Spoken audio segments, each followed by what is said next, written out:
Welcome to the Technobabble podcast. Enjoy!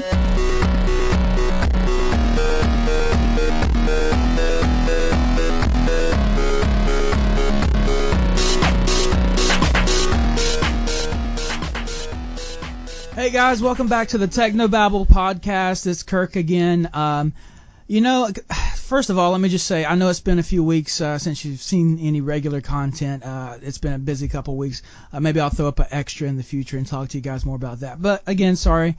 But we are back now. Actually, we're talking to a couple of guys from Pshyco Robot Studios. I'm sorry. One of them, actually, you guys have been following me on the podcast. You guys know I was in the Army for 5 years and 3 months, but who's counting? And so one of these guys was actually a good friend of mine. We played games together in the Army, and he was actually in charge of me, believe it or not. This guy was my boss for a little while. And he was actually when I think back about my Army career, he's one of the coolest guys, one of the coolest bosses I had. But that's Greg Knowles. So how you doing, Greg? I'm good. How you doing? I'm doing great, man. How's it been for you? It's been good. I appreciate that you said I was one of the best bosses. Yeah, I'm not blowing smoke or anything, but really, like, you and a handful of other guys, man, like, most of those guys were dicks from what I remember, but maybe that was just because I was in a different mindset at that time. I don't know. But anyway, so you're also here with this is your co-partner. He's actually my brother-in-law, and yeah, co-partner in the business. Right. So, but back then, I remember, what was that game we used to play, man? That MMO that you got me into?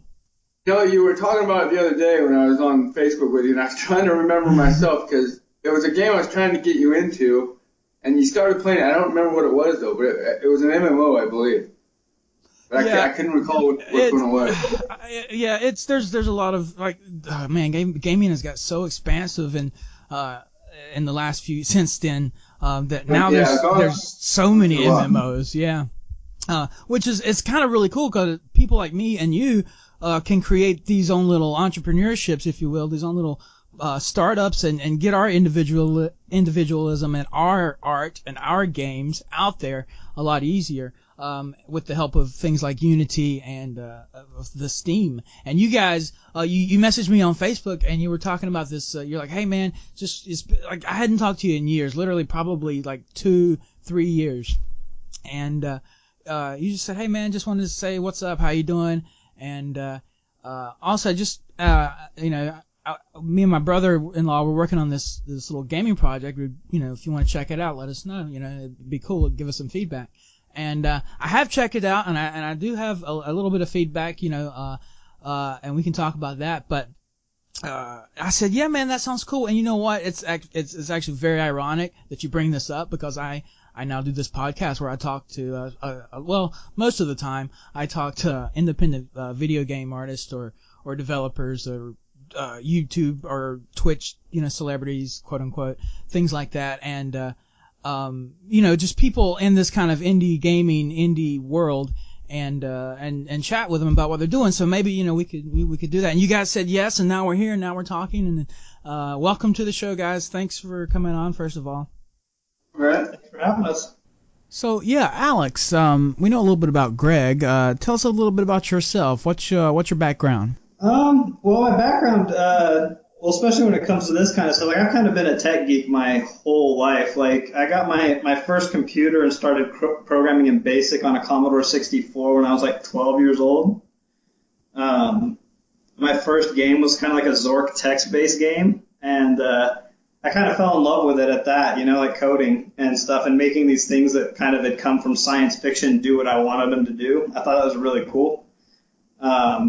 So I just kind of came up always wanting to do something with computers and technology. Like I was always fascinated with it. And so it kind of turned into a career, but it went in a different direction than I thought. I'd always kind of gotten into it for games because I was a huge gamer. I've owned pretty much every console since the Atari 2600. But I ended up actually getting into a different part of the business. And, became a software engineer for City Search and Ticketmaster Online in Los Angeles. And I kind of was doing a lot of web-based stuff, and then yeah, I kind of came to the decision one day that I wanted to try. I started looking into what I could get into for games and stuff, and so I decided I kind of wanted to, if I failed, like I kind of came to the philosophy that I'd rather fail trying than fail having never tried kind of mentality. Like I was like, dude, I got into this for gaming, and even if I think that I might, like, maybe my skill set by my age isn't where it should be to start, coding video games, but that's kind of like, but you know what, I'll never find that out if I don't give it a try. So I started giving it a try and started trying to get some other people involved to help me with some of the aspects that I know I wouldn't be good at, like the art and stuff like that.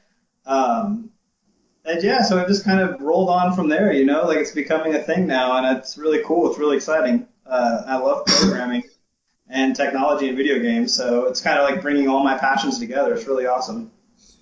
So the game in question here that you guys have that you contacted me about and said, hey, check it out. It's a game called Beep Boop Bot Game. It's a little bit of a tongue twister there, but yeah, I guess it's BBB game, BBB for short. But so I even had a guy call it B3. So I was like, all right, cool. Yeah, there you go. But no, so what do you guys like? I'm actually really curious. How do you guys work together on this? Like, what are your roles in this project? It's been pretty difficult because the last year, I'm still in the Army, and the last year I've been over in Korea.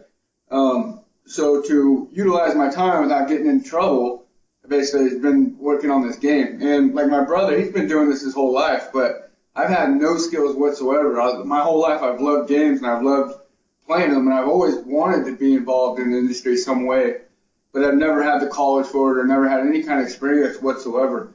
And then there was a game called Project Spark on Xbox, and I started playing that, and I made like an adventure game with quests that it was kind of like Fable, where you can kind of like choose which side you want to go on.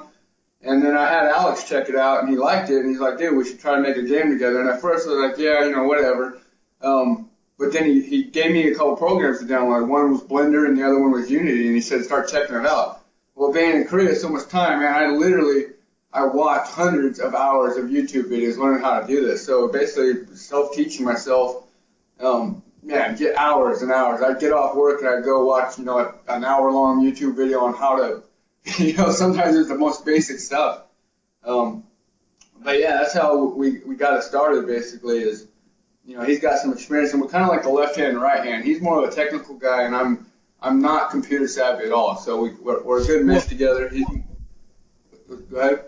Oh, well, no, I was going to say, so it's really, because you do, so like I said, not only was this guy my boss and my friend in the Army, but he was also my battle buddy. We were actually deployed together in Iraq. So, and do you remember that deployment? It was 2008, 2009, Iraq deployment?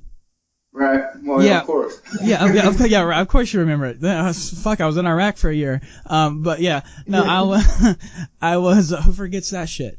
I certainly have. It's been my only deployment, but, it was really cool to be on there with you. But you mentioned how when you got off work, to stay out of trouble, you find this hobby, and your brother-in-law was in the gaming. Very similar thing happened to me. I remember there was a time in that period of the deployment where I was actually separated from our unit and attached briefly to another unit,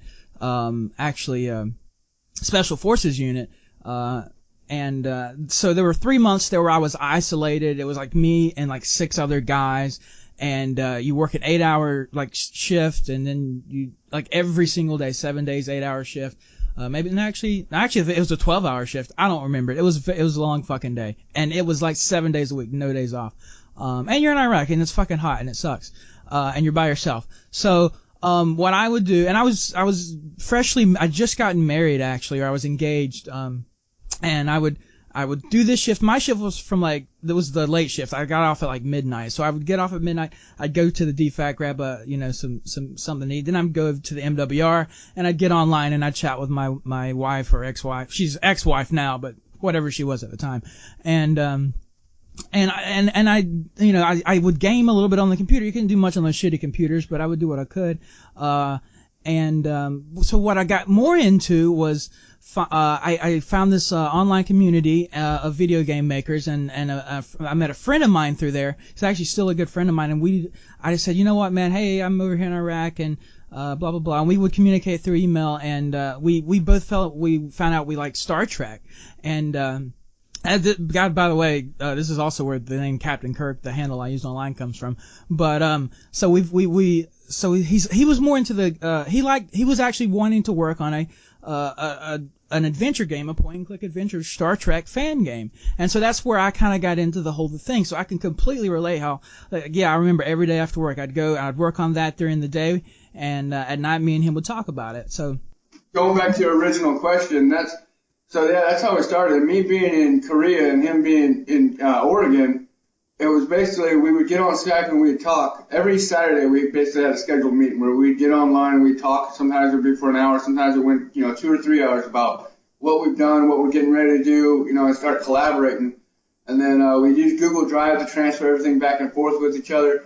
Really, it was a pain in the ass because there would be times when I would make something in Blender or something, and I could spend a couple hours on it, and I'd send it over to him. He's like, Dad, I can't use this. Where if we would have been sitting next to each other, I could have found that out and saved a couple hours, and vice versa. So right. It was definitely difficult to do it. But something you mentioned earlier, Matt, when you said you wanted to start this podcast, you had a partner, but he didn't have the passion. And I think that's a big part of it, man, is you got to have a passion for it, because if you're only kind of half-assed into it, you're not going to sit around and watch hundreds of hours of YouTube videos, and you're not going to put up with the struggles that you got to put up with, especially like me being in Korea and him in Oregon, so you definitely got to love it and want to do it, because it was definitely hard, and it still kind of is, because now I'm in New York and he's in Oregon, so we're still separated, we're still making our meetings, every weekend and sometimes during the week, but it's difficult. In the long run, not even the long run, short, down the road, I want to get out. We're going to hopefully open up a studio in Oregon, and that'll make things so much easier. I just wanted to expand on his point a little bit, too, because it's not only, he's right about, he's dead on about the passion thing, because it's not only that, with those obstacles we've had, there's a lot of times when he'll make something or I'll make something and it's not going to work. And we don't know that right away because we are so far apart and we're waiting for files to transfer and for things to go back and forth. And so if you weren't passionate, because there's definitely times I've sat down, I've recoded some things 4 times, to make them fit with our ideas and what we're doing. And you have to be passionate to be able to take those kind of hits to where okay, well, what I'm doing is not working. I got to go back and I got to get it done. And, so I agree. And that does kind of suck for you that your friend wasn't as passionate about it. It's cool that you're still going on, that you're passionate enough that you're going on by yourself, though. That's awesome. Yeah, well, I don't think he had the passion. I mean, he definitely does have a passion for game developing, but like I said, the whole podcasting thing, it was I think he wanted to do it, but it didn't have the same passion. And I think to be on that equal level, with whoever your team is, your teammates are, is always, and I guess that goes for life in general, thinking about it, back in the Army. It goes with anything in life, man. If you don't want to do it, it's not going to happen, you know what I mean? You got to want it. Yeah, that's 100% true. And man, and speaking of moving and doing shit, I've actually even thought about talking about, we were talking about before we started the podcast how, I was thinking about, trying to use Uncle Sam's money that I earned and I signed up for, to go back to school and finish my degree. But for, the past 2-3 years, however long it's been since I've kind of been out of the Army, I never did that.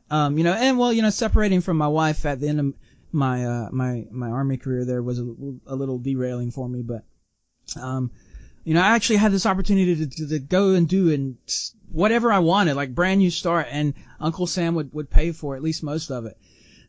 And I couldn't make a decision, man, because I've been in the music, because that was what I started my career, my college career in, was music.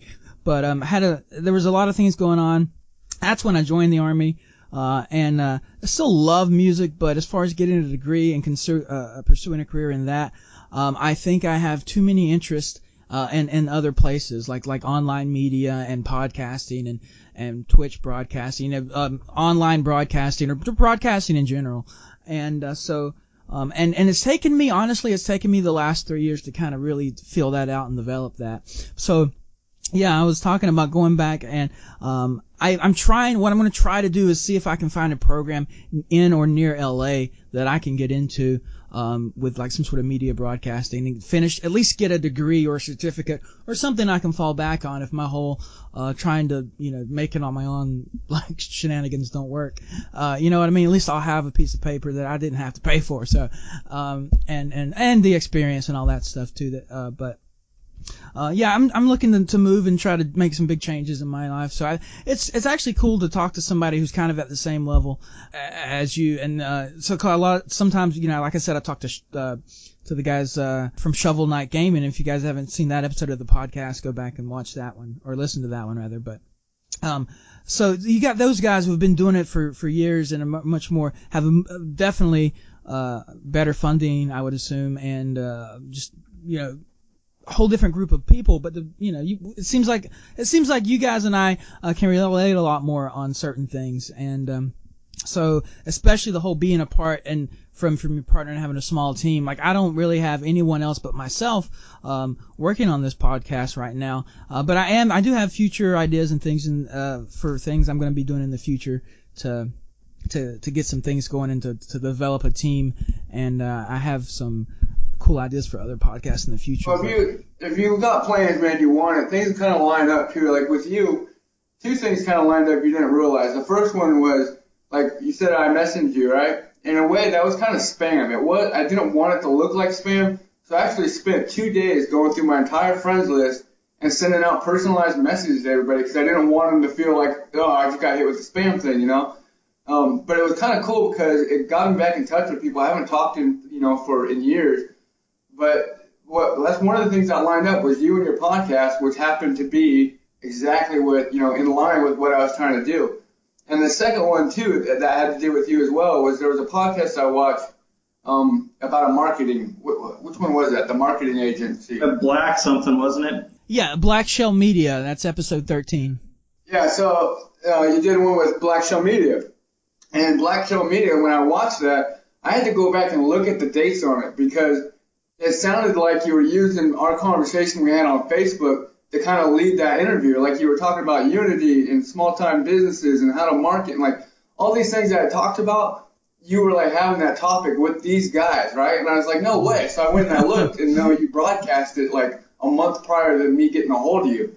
But it was just weird because that video pertained to a lot of the stuff we were talking about, which I thought was funny. I actually contacted those guys too, and they sent me an email back. I don't know if I want to use them or not. First, we want to go a little further down the road and see how we could do on our own. But they seem like a pretty squared away company. So, that's actually really cool, man. And in a way, it makes me proud because it kind of means that, hey, even if it's only you, Greg, at least someone's listening to and getting something out of the shit I make, and that's actually cool for me. And I know you guys feel the same way about your game. Oh yeah, well, I was recruiting for 4 years, right? And in recruiting you.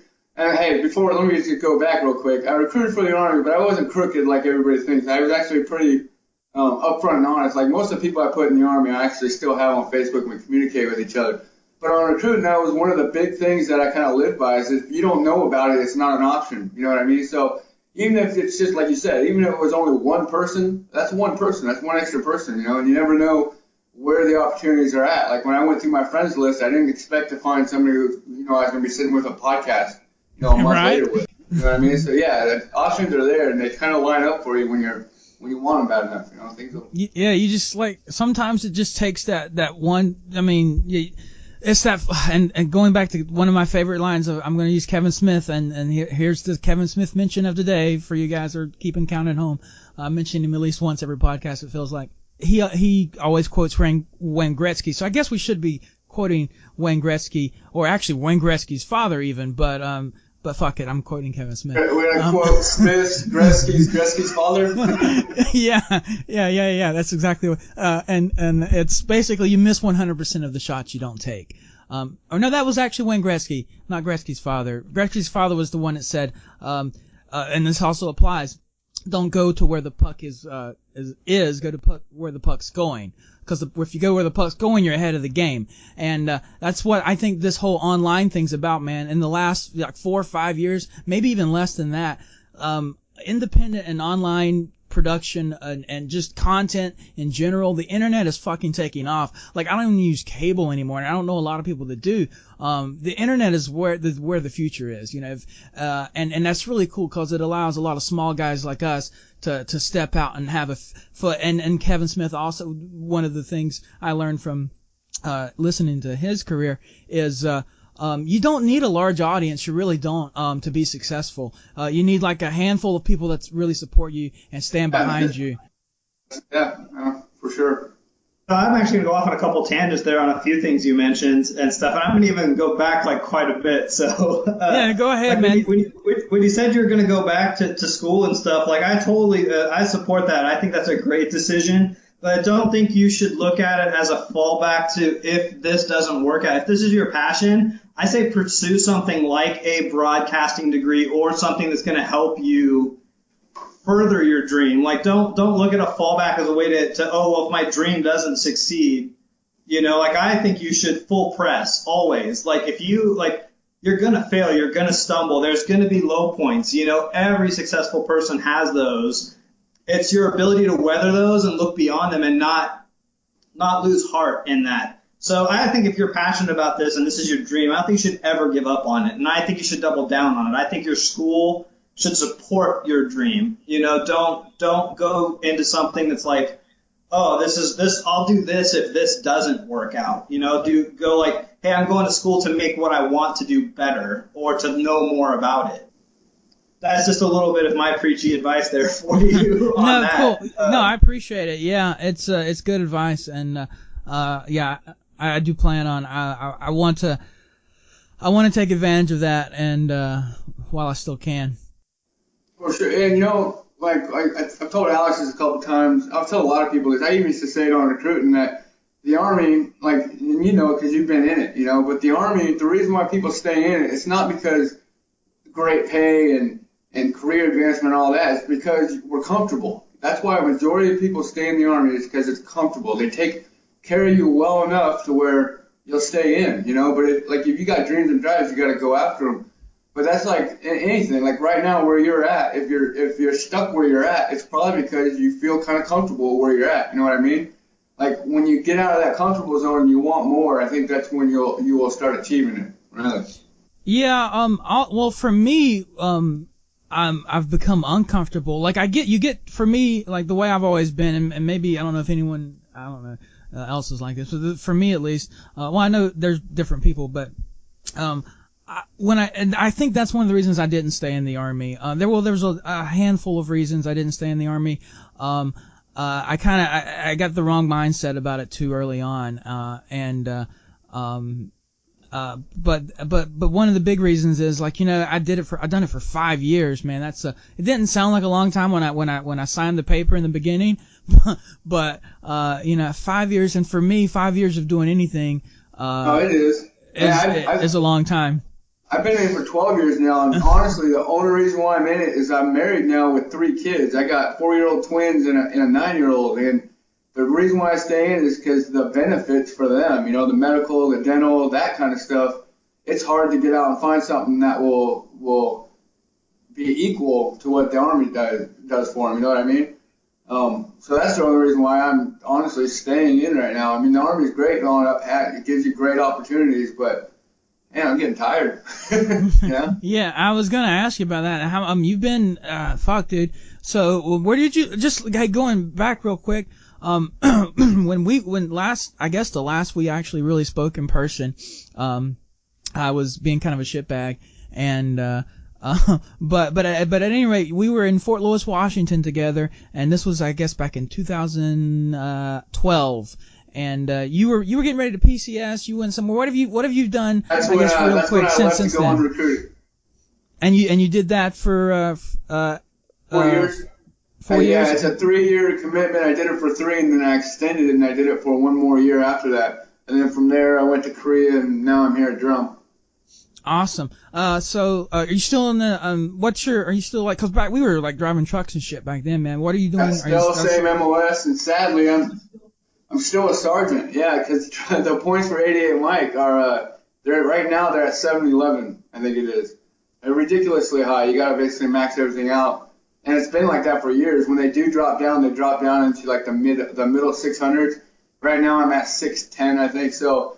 Yeah, it sucks. I'm like a crusty E5, you know. I want to get the hell out of this.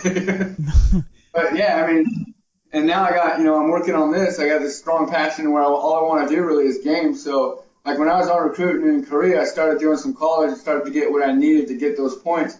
But then I got into this, and I was like, man, this is what I'd rather do anyway. So I'm kind of just hovering at 600 points and not even pushing that anymore. That's not what my plan is.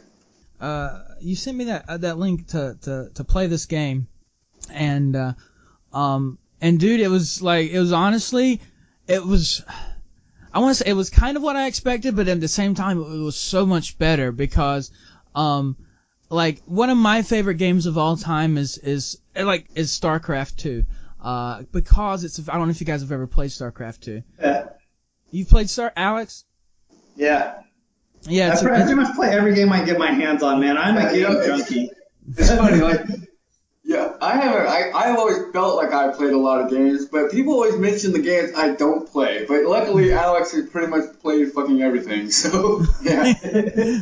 Well, and StarCraft 2, man, you've got to, especially if you play at a quote unquote pro level or a aspiring pro level or just a competitive level, I'll put it that way. Right. You got to be pretty fucking good at your APM and your hotkeys and your spamming and playing fast, quick and all that kind of jazz.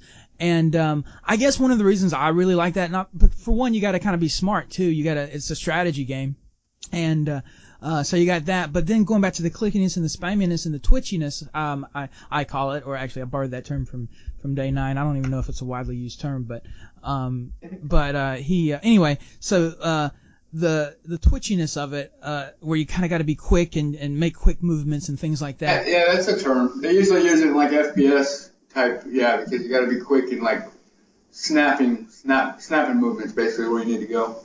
Yeah, and I think that goes back for me being like, I'm 28 years old, and so I grew up in the 90s, and I would always go to the roller rink, and there was an arcade there, and we would play, Pac-Man or whatever the Ninja Turtles, whatever the arcade game out was at the time, and a lot of those old school arcade games were were very quick and touchy, and lots of button presses and combination moves and shit like that. I'm sure you guys definitely remember that. Yeah. Just out of curiosity, quick bonus question here of the day. So you guys obviously both been gamers. What was your favorite arcade game or game growing up? Mine was probably Mortal Kombat for arcade. With the original Mortal Kombat that came out, I remember sitting in a pizza parlor fucking dumping quarters into that game. I actually remember being really odd, but it's funny when you go back and look at it now, because when you mentioned Mortal Kombat, that's when I remember walking in, because at the time, the first time I ever saw Mortal Kombat, I was actually in Pasadena in LA, and I went to an arcade there that was called the Pac-Man arcade. It was a huge arcade. This was during the boom of when arcades were actually a big thing. And I remember setting foot in there, and it was the only arcade I knew that you could play their games. They had a way of putting it up on a bigger screen. And I remember seeing it, and I remember thinking to myself, looking at that game back then, man, that's the most realistic game I've ever seen. And you look at that now and it makes you laugh, but back then, those graphics for Mortal Kombat were insane. They were so cutting edge. The reason why it was, before Mortal Kombat, because I guess that was a lie, because before Mortal Kombat it was Street Fighter 2. Right, and that's the game I was going to say. That's mine. I used to run an arcade. I actually did it at Caesar's Palace. They used to have a huge arcade on the bottom floor, underneath of Caesar's Palace, where kids could go play games while their parents were gambling. And I remember one of our family trips through going to Colorado, we stopped there, and I went down there, and I ran that arcade. I loved it. I was beating the shit out of all these kids. I think I played almost 15 games on one quarter. And then I had a guy come in, and he picked Zangief, and I was like, dude, I'm going to trash this guy. He fucking mopped the floor with me. And I've been annihilating kids for such a long time on that. and I was just running the line and I was playing Street Fighter 2 Turbo, and he just came in and he just whooped my ass. I had never been so handedly killed in that game with a character that you look at and you think it is such an underrated character. Like, I didn't know very many people at all that ever played Zangief. Like, he was such a slow character and everything. So did that when that guy kicked your ass, did that inspire you to like, oh man, I got to get better at this game, or were you like kind of like, okay, fuck, I'm just gonna go play? Oh, I liked it actually. That's the way I always was. Like, then I actually kind of stepped to the side and I started watching him play. I was like, dude, I gotta find the chink in this dude's armor. Like, I want to hit the line again, but I want to come back and whoop his ass. Like, so I watched him play for a while, but then he ended up taking off, so I never did end up rematching the guy. But I love that. Like, it does. That's one regret you have in life. If you could go back in time. Yeah, the one regret I have in life. I want that rematch. goddammit. So if you know who you are and you're listening to this podcast, hey, plug the place it was, so maybe he'll remember. We'll get him back. Well, it was kind of funny too, because I mean, I was playing some kid. Like nobody was really giving me that big of a challenge. I remember that day either. Like, there were some of the people I was just like, I felt bad, like I was stealing their money, you know, I had quite a few perfect victories where I didn't even take any damage at all, like, and then and this guy, and that was just it. Yeah, he just came up and I was pretty cocky by that time too, because like I said, I'd beaten like 14 or 15 other kids out. Do you remember the handcuffs with Guile? It was like a weird where you hold down and use the two middle ones and you go up and hit those two buttons at the same time and it locks them in handcuffs, and it was a glitch. The only way to reset it was to unplug the system. You guys ever see that? No, I never saw that. Yeah, basically they called it handcuffs because it linked the two characters by their arm graphically, and you couldn't hit each other anymore. You couldn't do nothing. The match never ended, and the only way to get rid of it basically was to unplug the machine and plug it back in. Yeah. That was on the original Street Fighter 2, not like the Turbo or nothing. But yeah, so that would be mine. Street Fighter 2, I think, took more money for, like, if I had all the money I pumped into Street Fighter 2 arcades, I'd probably have a really nice savings right now. That's the game that's the one that stands out most to me. Like, when I think of arcades, I think of all my time. As much as I loved Mortal Kombat and stuff, but by the time Mortal Kombat came out, like, that's when the home consoles really kind of started to pick up, though, too. Yeah. So that kind of almost started. That was almost the end of the era, though, too, for arcades. So it was kind of so Mortal Kombat kind of has that special place, though, too. The transition that was also moment. The first game that had huge controversy. You know, when it was coming out on the systems, like, dude, you can't show those fatalities. No blood, no blood. Are those memories and experiences and early, from your childhood game playing, were those like any kind of inspiration in creating B3, I guess we can call it? Not for me. I don't know. I've played so many games in my past.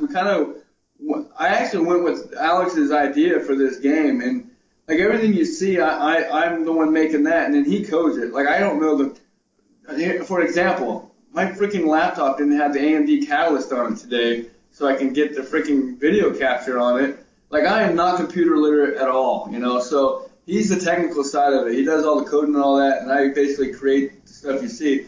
So we went with his idea of, the game and how it was going to look and feel pretty much. And then I kind of just threw, some of my own ideas in there as I was making stuff. But I didn't really use it for inspiration. He may have. The cool thing is for me, like, where it originated from, and this kind of speaks to why I kind of chose Unity because like all the engines at the time, and the funny thing is actually the whole reason I even started looking at it was somebody actually asked me the question, how much is it to get the Unreal Engine? And like, I remember looking that up a long time ago, and I remember it was expensive as fuck. Like, it was so expensive to get the Unreal Engine or the Cry engine. And then I started looking into it, and like, these engines are now extremely affordable. They all have like $10, $20 a month plans where you can just like pay monthly and use this huge, AAA engine.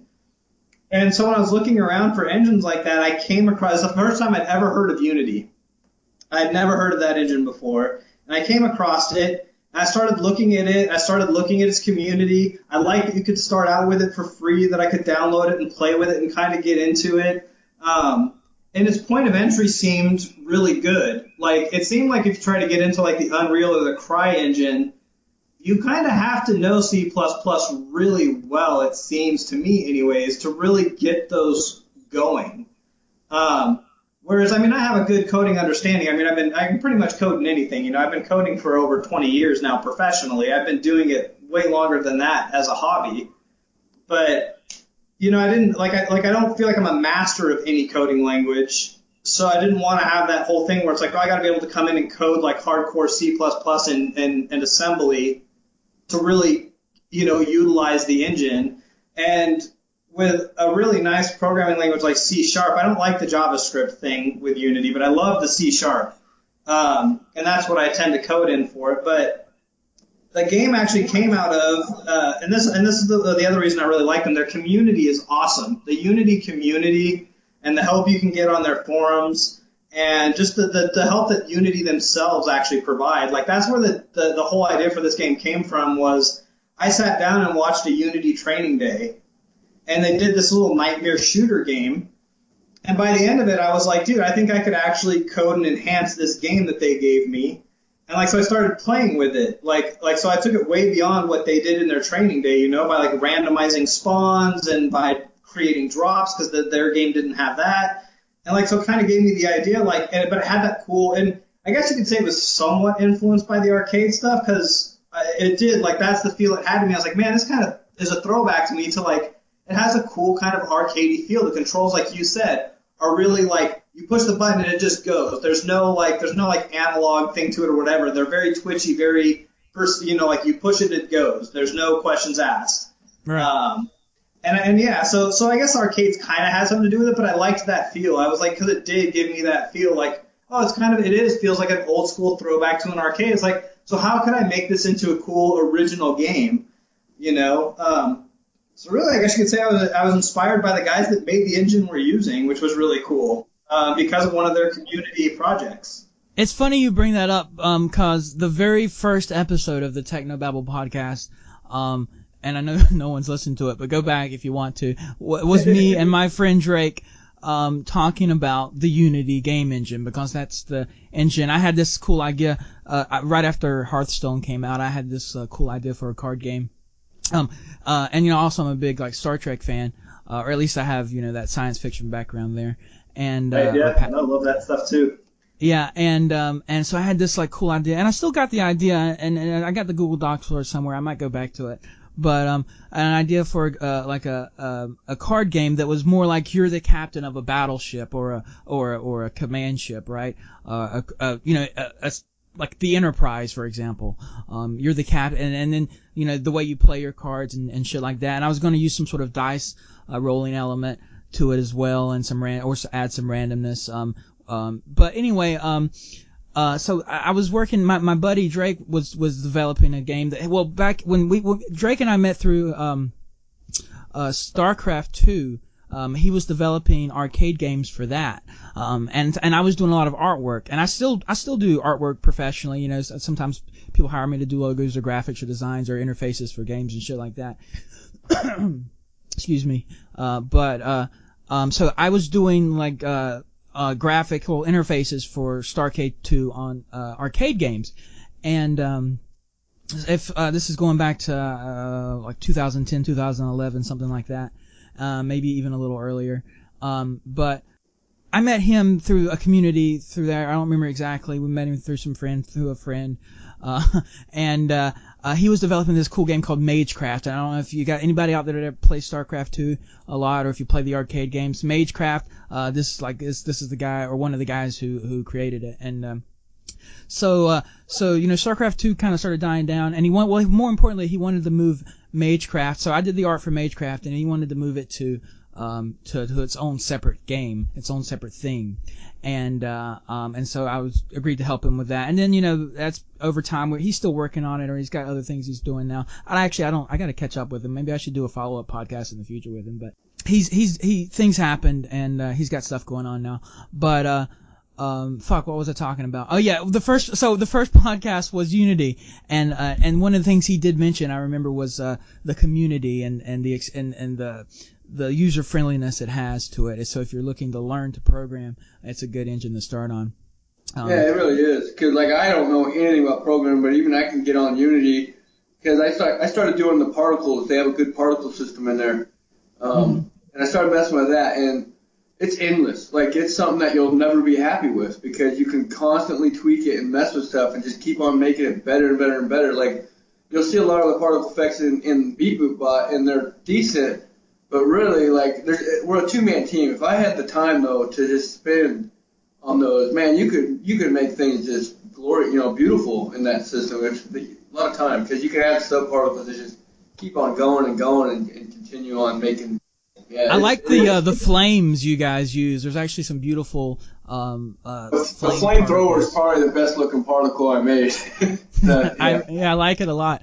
But it does have that like twitchy kind of arcade feel to it, and I guess that's one of the cool things I really enjoyed about it. And also the artwork. Now I'm curious, are you guys are developing the artwork? Are you working with an artist? Is this like artwork? No, it's 100% me and Alex right now doing it all. Yeah, it's literally us. We're literally learning as we're going, and we've learned and you learn a lot. I mean, it's insane how fast you have to learn and pick things up, and it kind of goes back to something we were talking about earlier. We've already made quite a few, like our Steam Greenlight project that when we put it up there, we made a huge mistake and we paid for it really quick and really early, and we learned a lesson though. Like, we'll never make that mistake again of not putting a video up when we put up our thing. Like, we got slammed for that really bad. And that goes back to the balance what I was talking about in the beginning, where Alex is the more technical, kind of plan it out kind of guy, and I'm more the let's jump in it and do it. And we balance each other out because, like, I was the one who threw it up there and got it going, right? And he probably wanted to wait. But like you said, we learned a good lesson because, like, the first 100 people who went there and voted, we got a bunch of no votes right at the get-go. And the first, 8 comments all had to do with no video, no vote, and, the like that. It's like, damn it, man. So and it was weird because as soon as I got on Google and I started to look up a video capture thing, Alex messaged me on Facebook. He's like, hey, me and Jason, his roommate, we're getting a video capture thing going on right now. I was like, awesome, because we need to get a video in there, man. We're taking a big hit off that, So then, yeah, he got the video up there. But yeah, it's a lot of lessons learned as we're going. It's been that way through the whole way. The artwork, I'm not actually drawing or doing anything with the actual artwork. It's a lot of screenshots. Like, I'll position everything with the lighting, and it's all objects I've already made in Blender and textured in Blender and Unity. And then, I position it all and take the screenshots, and that's where all the artwork that's on the Facebook page that you're looking at is coming. That's the thing and I've got to take on a side note here. That's one of the things I'm kind of wowed about with Greg is, he mentioned earlier, me coming in and being able to code something, I have over 20 years of experience. That shouldn't be a shocker to anybody that I can come in and code something, right? But him coming with no experience, never having touched a 3D tool in his life, and literally what you see now in BeatBootBot, if you go and check it out, or even if you just go watch our video, that's what he's learned in 6 months. That's 6 months of him teaching himself how to do it, and to me that's insane. He's and from a technical standpoint too, to see when he started handing me 3D objects to where he is now, his 3D objects are going in the exact right direction because they're becoming better looking and more efficient. He's learning how to do things and using less faces and stuff like that, things you need to know for doing this, on a really large scale. And it surprised the hell out of me. I can't lie about that, but I'm overly impressed with it, and I love that he picked something up and is that passionate about it and is just taken off with it. It's incredible to me. A lot of free time in Korea. Yeah, well, I've always been in some kind of MMO, I've been playing MMOs for fucking years, and if I'm not on one, I'm moving to the next one, But while I was in Korea, I had internet and it was decent. But there's a guy, Ben, who I always play, for the last 4 or 5 years I've been playing MMOs with, and we were getting on Archage. And, man, I owe that guy money, too, so if you're watching this, man, I'm paying you back for that, because he actually bought me the deluxe edition on there to start playing, and we played it for 2 months, and I stopped playing because I got into this project, and I just wanted to spend my time doing this stuff, So, I haven't played any MMOs basically since we started this project. I still play games. I got home, I left my Xbox One here, and since I've been home, I got back on GameFly, and I've got games coming in there. I went out and I bought The Witcher. That game's awesome, but the load time is pissing me off. Every time I die, I got to wait 5 minutes to load back in. But, I'm getting back into the games, but still not anywhere.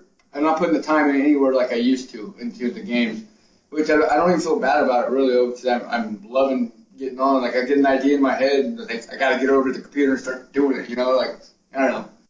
Yeah, I can back you up on that because I had a lot of downtime, like I said earlier, in Iraq, and I learned so much about graphic design. Well, I mean, I've been a graphic designer hobbyist since I was like in middle school, and I remember the first program I used to make any artwork on wasn't even a graphic design program. It was back in the, I guess, mid 90s they had, or mid to late 90s they had these greeting card programs you could install, and like a lot of them were kind of sophisticated, and you could do some really cool artwork with it. And so it was a greeting card program maker. I can't remember. I wish I could remember the name of it. But that's where I first like fell in love with digital art.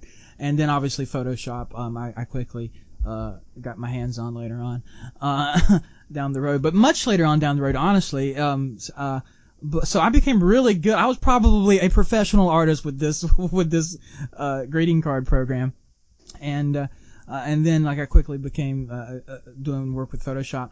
But so I learned on that something very simple and basic, and so I started doing that, and it helped me kill a lot of downtime you get when you're on a deployment. Sometimes deployments can give you a lot of downtime or loneliness, especially depending on what kind of job you have or where you're stationed or who you're with, and so on and so forth, or just being in the service in general. So yeah, it like you could. And the cool thing is now with the internet growing, there's a lot of support, a lot of online communities, and individualists standing out, like independent people, communities coming together, like, hey, this guy's like me. We with on the podcast, you got me and you guys, we can sit here, we share very similar backgrounds on a lot of different things, and like it's very ironic that I know you through real life, Greg, but at the same time, Alex, the first time we've ever met. First time ever talking. Yeah, and you and I also seem to share a lot of similarities, and that shit only really happens through cool things like the internet, and so it's cool that there's that kind of support out there, and that your guys' game has and again, if you'd have told me I didn't know this coming into this interview, like 6 months or whatever, and you just started learning, Greg, and it looks so much better than that, really. And I'm not just like trying to say it's the shit because you guys are my friends, but it looks a lot better than that, and it shows you with some time and dedication like what you can get, and so I'm really excited to see where it goes from here. But I also want to know, so tell me, I guess what's your biggest concern with the game right now? Obviously, it's still in alpha, right? And you're developing it. Right. Well, I'm not really worried. Alex is the pessimistic one, and I'm the optimistic one. Both go completely opposite ways. I don't have a lot of worries. Like I was saying earlier, I always wanted throw it out there and get it going, and he's more cautious. But I don't worry because if we fail, we fail. We can move on. We could do another project. Here, if you go into our Facebook, we got in the About Us, we got our company mission, right? And I got our long-term and our short-term goals laid out in this thing. And then, ideally, I would love this game to do awesome, and then we can grow our team a little bit and then move on to another project, which would hopefully be like an RPG, right? A role-playing game. And then from there, move on to an MMO and just keep growing and get bigger, ideally, But I'm prepared to have this game flop and have to build 5, 10, 15 more little games until we finally get bigger. That's not what I want, and that's not what I'm going to make happen, but if that is what inevitably happens, well, then I'll work through it, But yeah, I'm really optimistic and think that we'll do well, and hopefully we do. But I don't have a whole lot of worries. Right now, our time frame, me and him both are bad at planning, right? We'll set some schedules up, and we always come in short, but I'm fine with that too, because at least we're putting the plan in action, and even if we come up short, at least we know, we're working toward it. We wanted to really. But he even made it sound a little bit more than it is there. When he says we schedule things by the week. There's no long term. It's not like, I have my schedule laid out for the game for the next couple months. No, I have my schedule worked out till Friday for the game. And while I agree with Greg, I'm definitely the pessimistic one of the bunch. I actually don't have any necessary worries, though, either. I mean, I've always kind of looked at this game as an entry point and a learning experience for us. So for me, it doesn't need to be a mega hit of any kind, you know? Like, I've just from what we've done, the experience and the learning that I've done, to me, is already invaluable. So, yeah, I'm not necessarily worried about anything, you know? It's just kind of cool to see that we do have people that are being, like, really supportive. And it's cool to finally see that, because at first, when we first started, right, like, our fan base was, like, you know, basically our moms and stuff. You know, the people who are going to support you no matter how big of a piece of shit you produce, right? They're gonna be proud of it and tell all their friends and stuff. But now our fan base is actually starting to grow beyond that. Like, there's people that me and Greg are not friends with and we don't know who are starting to give us feedback and positive feedback. So yeah, it's I don't know, I'm liking the experience so far, even with some of the negative, you know. Like, so far the negative has been, like, pretty good negative, though. Like, we haven't had just any like, I know it's going to happen because it's the internet. We're going to get some belligerent ass that's just going to be a belligerent ass to be one. But so far, like, anybody that's criticized, like I can see where they're coming from, you know. Like, and I'm cool with that kind of criticism when it's like, you know, the game's not for me, or I wouldn't buy this type of game, but, you know, good luck to you guys, or, you know, you guys are stupid, put a video up. You know, like, that kind of stuff is like, if it's helping us and it's kind of constructive and it makes a valid point, I love negative feedback, too. It doesn't bother me at all. Hey, guys. Hate to interrupt an already awesome podcast, but I'm only going to take a minute or two from your time here. I just wanted to throw an ad at you here real quick. If you haven't supported us on Patreon already, we would really appreciate it. So, yeah. So, thanks for listening so far, but take a quick listen here, and if you like what we do, please try to support us, and we'll get back to the show very soon. If you enjoyed this episode or any of our other content, please head over to patreon.com/Technobabble podcast. Patreon is a site that allows fans to become patrons of their favorite artists and content creators. When you become a patron, you agree to give an artist a monthly tip on an amount you set. In exchange for your support, there are rewards based on the amount you pledge. For example, $25, and you get to choose a topic for the show. That's it, an entire podcast devoted to the shit you want to hear about. For $50, you can be on the podcast and we'll chat about fun shit together. Do you want an ad spot on the podcast? You want to plug your project? That's available too. Head on over to patreon.com/Technobabble podcast and share the love. If you can't support us on Patreon, there are plenty of other ways to help us out. You can find the Technobabble podcast on iTunes and give us a review there. Or reach out to us on Twitter at the Technobabble and tell us what you think of the show. At any rate, I'm Kirk. This is the Technobabble podcast. Thanks for listening, everyone. Okay, yeah. So Alex, one of the things is I can tell we're already going to be pretty good friends because, for one, you mentioned you were a Kevin Smith fan, and that's, I guess, what you were saying is one of his philosophies is, don't let people tell you you're doing it wrong. Like, fuck those guys. Do the shit that makes you happy. And as long as it makes you happy, fuck those guys who say, hey, don't do it that way or do it this way. You know what I mean? Because you gotta be happy. And if it makes you happy, then fucking do it. And that kind of attitude, I think, will take you a long way. But that's kind of cool too, because I agree with, like, the Kevin Smith philosophy though too. Like, I'm sure you've seen, being a fan, you've seen An Evening with Kevin Smith. Of course, many times, yeah.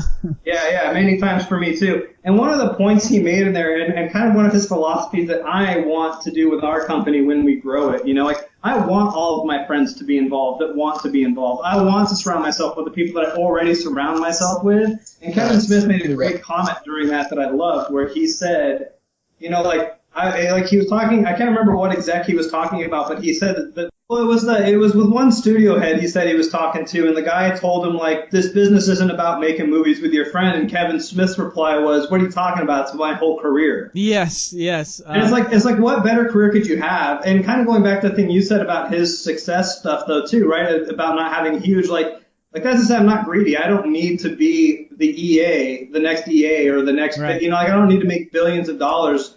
Like, if I can make me and my friends that are involved live a comfortable life and just enjoy what we're doing, that's success to me. I don't need to be a millionaire to be successful. I just need to be happy and enjoy what I'm doing with the people I enjoy doing these things with.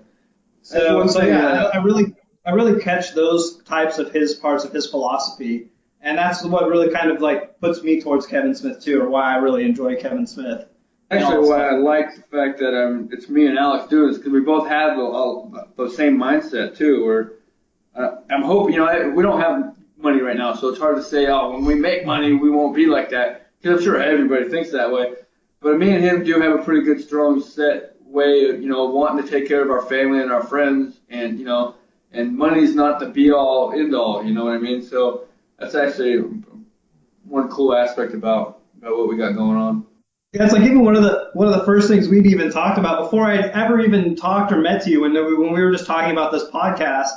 And I was like, yeah, that'll be cool to get on there and stuff. And if he's just kind of trying to get started too, it'll be cool, because if me and Greg do happen to make it big, I was like, let's not forget him. Let's go back and do his podcast. And if we can bring more audience to him too, if we're big, then let's do it. Let's help him out while he's, let's keep our community and the people who are with us in the beginning.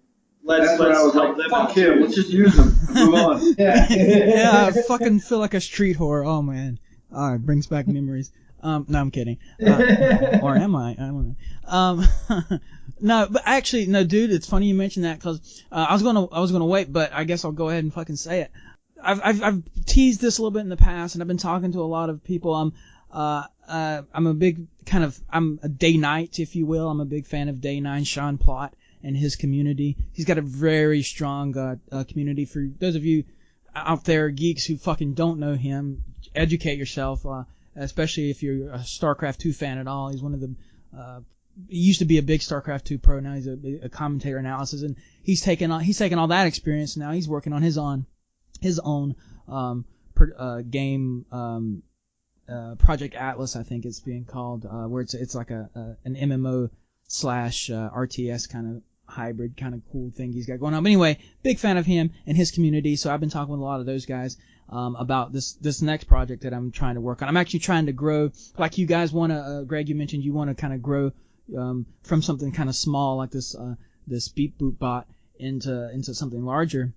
Technobabble, when it started, it was because Kevin Smith said, I encourage everyone in this room, or if you're listening to this, to within the next year go just record a fucking podcast and do it. It'll change your life. And I'll be fucking damned if, my life isn't, don't get me wrong, I'm not making any money either. It hasn't turned around in that sense. But as far as my direction in life, it showed me what I've spent 26, 27 years looking for. You know what I mean?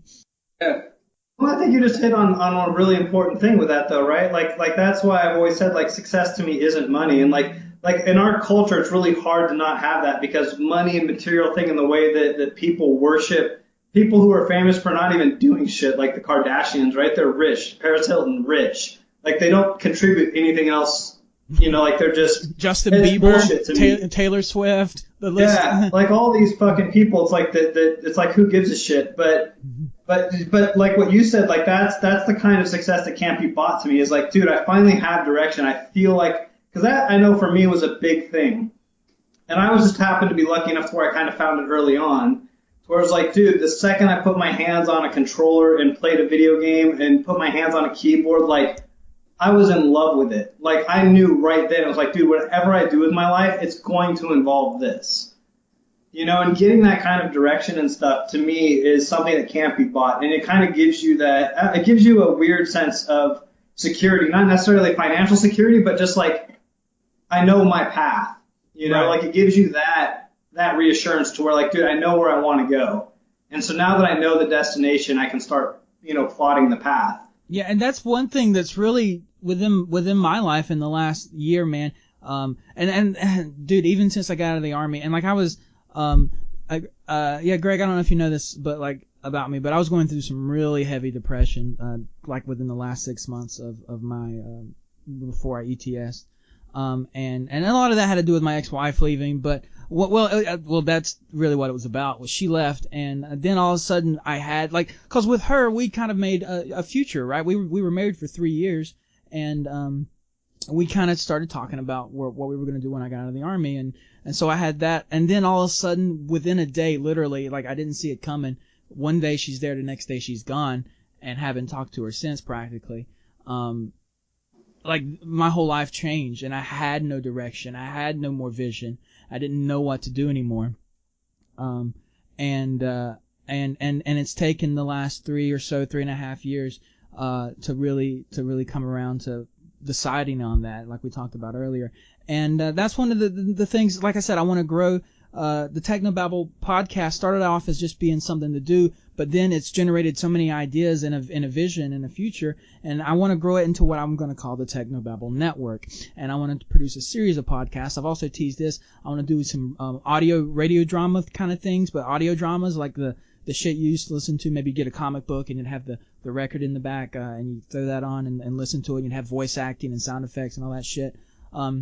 There's some successful podcasts out there like that now, and I'd like to try my hands, dip into that a little bit. I got some friends who are interested in voice acting.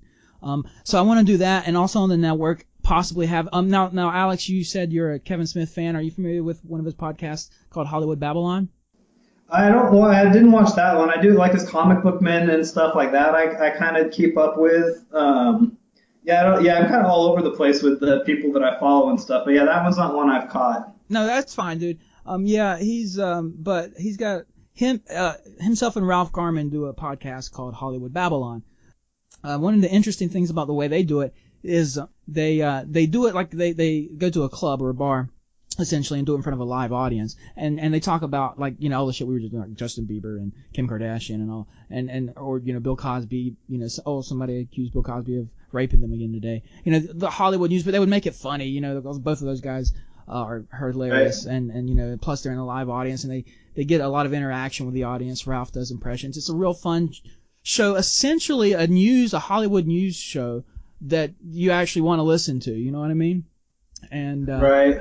And so I have an idea of doing something that, but more on the geeky gamer kind of nerdy side of things, and maybe even doing it through Twitch, right? Like, where not only is it a podcast, but we could broadcast it live. And so I've been looking for just the right kind of, person or two, co-host or two, or the group of people I need to get a project like that going. Now I don't know, if you guys are interested in maybe collaborating on anything like that. But I'm throwing it out there because just talking to you guys, and you guys seem like the right kind of people. Well, like I said, I mean, I've always kind of had aspirations where it's like we talked about before, like my interest in AMC Movie Talk and the Schmoes Knows guys. Like, that's why it's kind of weird that I didn't actually know about that, or haven't listened to that Hollywood Babble, because that's the kind of stuff I do kind of look for online when I'm not looking for tech stuff. But because those are my two passions, man. I love video games and I love movies. Like, those are two things I absolutely enjoy. And but yeah, it's like we were talking about earlier, you know, like I kind of thought about that too, with getting the gaming company going and trying to bring my friends together. Like, one of the things was like maybe getting together some kind of weekly or bi-weekly show just talking about games, you know, just a bunch of guys sitting around geeking out about what's happening in the gaming world and what's coming up and stuff like that. Like, it definitely interests me, you know. That sounds cool, Greg. I mean, I know you're, you know, still in the military, got a family and everything, moving around a lot. Yeah, your schedule's tight. I'm trying to get myself out. October 16th is the next date where I got to either re-enlist or get out. And I'm thinking I'm going to get out. And if I have to, I think I'll finish in the reserves. But I don't even want to do that. That's many. You got to do twice as much time in the reserves. But for sure, like, of course, I want what we're doing now is my priority, and I want to do that. But of course, you always want to implement and get, you know, you venture out. And I don't mind doing this kind of stuff at all. I enjoy it, actually. I don't mind talking. Kind of brings me back to recruiting again. I remember the first time I stepped in front of a classroom, I was so fucking scared. I was nervous. You know, and the recruiter I was with was like, what are you scared about? You're a combat veteran who's been to war. You're like 20 years older than these guys. They are still pissing in their pants. And, you know, it made me think. I was like, yeah, you're right, you know. So then after that, like, it just got easier. So I definitely don't mind communicating and getting, you know, talking and doing that kind of stuff. Awesome, man. It's really cool, and this is why I do this podcast. One of the many reasons I do this podcast, because opportunities, man, fuck, you never know. Just throw a rock, and some, you know, throw enough rocks, and one of them will fucking hit something, and you never know. Speaking of Greg, okay, I just happened to remember something. I remember when we were doing what was it? We were doing some. I think we went to WCS school together. WLC? Yeah, WLC. Sorry. What the fuck am I talking about? WLC school together. That's really I guess we kind of became friends. Because we were more on equal grounds then, and we didn't have to. I didn't. It didn't matter what rank you were. We were roommates. Right. Yeah. So I guess that's kind of when our friendship really started. And I remember there was this rap you did, little thing you made up. Do you remember that? Can you do it for me? Of course I do. I still freak out my soldiers because like my soldiers always think I'm a dickhead or something, right? And then every once in a while, I'll randomly just spit out like this 3-minute long rap, and they look at me like I'm a Martian or something, like, yeah. Dude, can you? I'm begging you. Let me. Not doing it. No, I'm not gonna do it here. You can call me out on my comfort zone talking to people. All right, maybe. It was funny though. In Korea, we were at a range, and I was running the microphone at the range. At this time, move forward on your, that crap. And in between talking, I spit a rap, and the person in the tower with me was recording me on her phone. And she put it on YouTube because it's funny because I'm sitting there rapping and all I said, fires, like I just completely stopped, fires, watch your lane, and she like recorded the whole thing and put it on YouTube. And I was like, yeah, that's kind of jacked up, but. Yeah. So it's out there. I'll find it. It is actually out there. It's on YouTube. It's like range rap or something like that. Awesome. That one wasn't my rap. I think I was rapping like Snoop Dogg or something. I don't remember. All right. But at any rate, it was hilarious, and I still remember that. So growing things like that. Steam obviously is a great way for guys like us to get our shit out there. And you guys are moving to Steam, right? Or trying to get on Steam on GREENLIGHT, right? We're on there. We just got on there day before yesterday. We put our game up, and like we were talking about earlier, we did it without a video, which now after scanning through, I can see how big of a mistake that was because, so many people were like, no video, no vote, and like just all the comments were about not having a video. So we rushed and we got a video up there. I actually want to go back and do a better video that kind of captures all the aspects of the game, like the different power-ups, and because you get permanent buffs as well. Like every time you beat a boss, like the first level you got a single laser, and the second level you adapt to none the boss's twin lasers. So then you got twin lasers, and then you beat the second level, you get an arm attachment, so you can start storing buffs, And so I want to make a video where it kind of captures all the aspects of the game to kind of make it a little better one. Because we threw one up there, and it's basically just a straight one-level playthrough, pretty much. It's got a few cuts into it, but it was just something to get it up there. And I kind of want to go back and redo it because the video seems to be a big resource or a big thing that they're looking at. It's like, it makes me feel like depending on the quality and how the video is, that makes a big difference on how people are voting. Because, without one, they just basically won't vote at all. Right. So, yeah, no, and these are things like you learn as you go, right? Like there's a lot. Yeah. I mean, I was talking about the first episode of the podcast, and I said go listen to it, but I really wish you wouldn't, because like it's going back and listening to some of those old episodes. And even this one, I'm sure if I listen to this one in the future, I'm going to look back and say, oh man, I'm glad I fixed that, or what the fuck was I doing there? And you make mistakes, but you correct those things and things you learn over time. And then that goes with marketing too, right? Like you find out what works, what doesn't work. And it's not because like, you just don't know till you do it, especially if no one's ever told you the right way. And that's the thing, like what we were talking about earlier is if you don't do it at all, then you just like 100% chance of failing. You know what I mean? So right.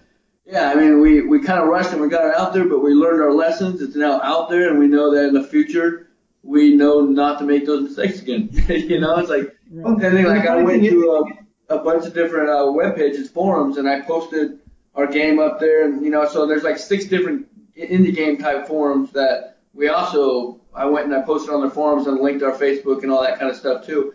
And I've gone back the last couple of days and looked, and some of those pages are good. In the last couple of days, they've already been seen like 500 times, and then there's other sites where it's only been seen like 20 or 30 times. So like everything is a learning point. Of what works, what doesn't work. And what mistakes you don't want to make again, like the video. That's the biggest one we made so far, I think. And that's not really a big mistake. It was, I don't think it cost us too much. Well, I think also, too, like, it hits on a couple of philosophies that we try to work on, though, too. And that's, because the only reason it went up on Steam, because Greg was like, are you nervous about me putting this up on GREENLIGht already? And, I was like, at first I kind of was. But then when I started thinking about it, and it's about changing your perception, right? Because fear is all about just having a perception of an outcome. Like fear is always irrational. But it was like one of those things where I was looking at it and I was like, you know what? Like, what am I afraid of happening? Like, right now our game isn't on Steam. If the worst thing that can happen of you putting our game on Steam is it never actually gets on Steam, nothing's changed. That goes back to Kevin Smith one more time. A quote from him, or I'm going to paraphrase rather. There's no such thing as fucking failure. Failure is not trying. I think is one. Well, right. You don't fail until you stop trying, basically. Yeah. So 100% right. And so you guys took that leap, and you guys have gotten a lot of positive reviews. I went and looked at it, and you guys have only been there for a short period of time. And so I'm super excited for you guys, man. Especially everything's kind of going better. And I think that's where I'm kind of glad that I'm a little bit pessimistic, because everything's performing way above my expectations. Like, for only being on Steam for 48 hours, we're tracking really well. It's been a crazy experience and a learning experience that's, like I said, like, to me I've already profited from this game. Whether it's a financial success or not, everything we've learned so far, and how much more I'm sure we're going to learn by the time we go into full-blown release mode with the game. Because this is only our first step, too, because we plan on porting this to the consoles as well and trying to work with Microsoft and Sony. And so we'll have to see how their processes is different and step through their process of getting our game on their arcade markets and stuff like that. So, it's going to be nonstop, and just that alone is going to be worth everything we're doing. A lot of unknown doors that you go through that I think. Everybody in the world could probably be successful, but they stop short because they don't want to take that step. Like, I've had to go through and do countless things that I had no idea, but like I was telling Alex, we just chip at it a little bit at a time. Like, for even the LLC, getting our company started, I had no idea what to do, so I had to look it up, and then, and there's still a lot of man, the Army offers classes for that shit. Oh, no, you know what's funny is when I was in Korea, I went to go talk to a lawyer about it. And he told me, because it's not an Army-related issue, I can't legitimately talk to you about it. I was like, well, what do you mean? If I was getting out of the Army, the last 3 months would be ACAP, where that's all we would talk about. Why can't you help me right now? Exactly. I'm trying to set myself up for success. He's like, well, it's not Army-related, and technically it's actually against the law because you're moonlighting and da-da-da-da. I was like, oh, my God, all right, whatever, man. So yeah. That is a little fucked up when you think about it. But yeah, I mean... But that's life for you, fuck, they don't, at least when I was growing up, they didn't teach you in high school how to prepare for being an adult, right? Like, I mean, they didn't, I wish I'd have paid, I guess, more attention, and I don't know how kids have it today, but, I didn't learn how to balance a checkbook or anything like that, or manage my money properly, or at least, those classes weren't offered where I was going to school. And so nobody really prepares you, I guess, I mean, my parents did a pretty damn good job, I think, but, I don't know. I guess for everyone's different, but for me, at least, no one prepared me for being an adult and learning that kind of shit. And, so it's shit you learn, I guess, as you go through life. That's actually funny because it reminds me of a story like that. Like my first year of really being out on my own, right? Like when I was 20 years old, I got my first job for a Fortune 500 company in LA. I was completely blown away that I even got that opportunity. But it was in 97 when the internet was in such a boom and craze that they wanted anybody that had any kind of computer knowledge because it was a very sparse thing still. So I lucked into it. But like, I remember like after my first year of work and getting like making a salary, because I had never done, like I was actually on salary and not an hourly wage, and like all this stuff was like so different. I'd made so much more money than I'd ever made before. And then like I remember at the end of the year talking to my mom and going like, dude, why in school did I never learn how to do my fucking taxes? Like this is something that I can go to prison for if I mess up, but nobody told me how to do it. I have no fucking idea what I'm supposed to do. So it was like, yeah, so I agree with you. It's like one of those things where like you always do when you get out there as an adult, you never feel like, but that's kind of like what Greg's talking about though. Like you're only going to learn by doing it. And you got to take the jump, you know, and that's how life is. You got to be able to roll with it. You got to be able to take that, go through that unknown door, you know, and see what's on the other side, because that's the only way you're going to figure it out. So. Yeah.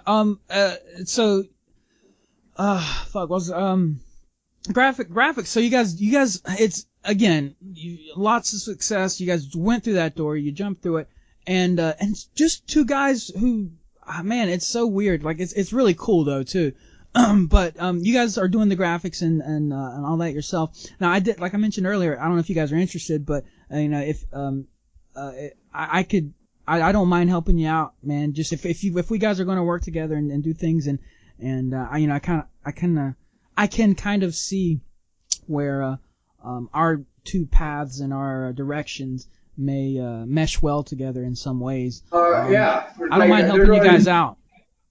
You've mentioned a couple things already that's kind of keyed and stayed in my mind. You know, one, you said that you're artistic and you used to, you know, the graphic art side, which that kind of sticks in my head because right now it's me and my brother tackling everything and it's heavy. You know, like there's a lot of shit that we got to do. But then also, yeah, you're a communicator, you're a media-based type person. So for sure, like Alex mentioned earlier, as we do grow, I feel and he feels, and hopefully money and power, if we ever gain it, doesn't change that like it does with the majority of people. But if that don't change, we always want to keep our family and friends in the loop. So yeah, of course, you being here at our starting stage, like right now, we are running and flapping our arms and trying to get off the ground. So of course, anybody that's involved in this process is going to be brought along for the ride. You know what I mean? So for sure, and I'm sure there's things that you can definitely bring to the table. I've already heard a couple things you mentioned where I was thinking, yeah, probably be calling him back.